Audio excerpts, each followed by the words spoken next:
राजधानी दिल्ली। रात के 12 बजे थे।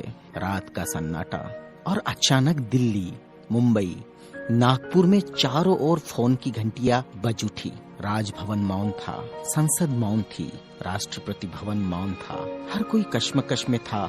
शायद कोई बड़ा हादसा हुआ था। यह किसी बड़े हादसे या आपदा से कम नहीं था। कोई अचानक हमें छोड़कर चला गया था, जिसके जाने से करोड़ों लोग दुख भरे आंसुओं से विलाप कर रहे थे। देखते ही देखते मुंबई की सारी सड़कें भीड़ से भर गई। पैर रखने की भी जगह नहीं बची थी मुंबई की सड़कों पर, क्योंकि पार्थिव शरीर मुंबई लाया जाना था और अंतिम संस्कार भी मुंबई में ही होना था। नागपुर, कानपुर, दिल्ली, चेन्नई, मद्रास, बेंगलोर, पुणे, नासिक और पूरे देश से मुंबई आने वाली रेलगाड़ियों और बसों में बैठने को जगह नहीं थी।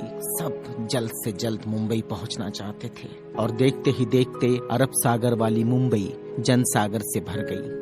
कौन था यह शख्स जिसके अंतिम दर्शन की लालसा में जन सैलाब रोते बिलखते मुंबई की ओर बढ़ रहा था? देश में यह पहला प्रसंग था जब बड़े बुजुर्ग छोटे छोटे बच्चों जैसे छाती पीट पीट कर रो रहे थे। महिलाएं आक्रोश कर रही थी और कह रही थी, मेरे पिता चले गए, अब कौन है हमारा यहाँ। चंदन की चिता पर जब उसे रखा गया तो लाखों दिल रुदन से जल रहे थे।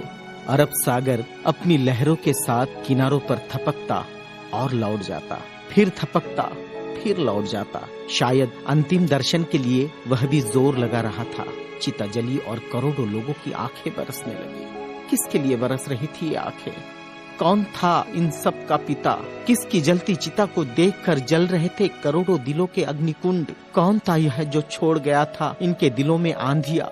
कौन था वह जिसके नाम मात्र लेने से गरज उठती थी बिजलियां? मन से मस्तिष्क तक दौड़ जाता था ऊर्जा का प्रवाह।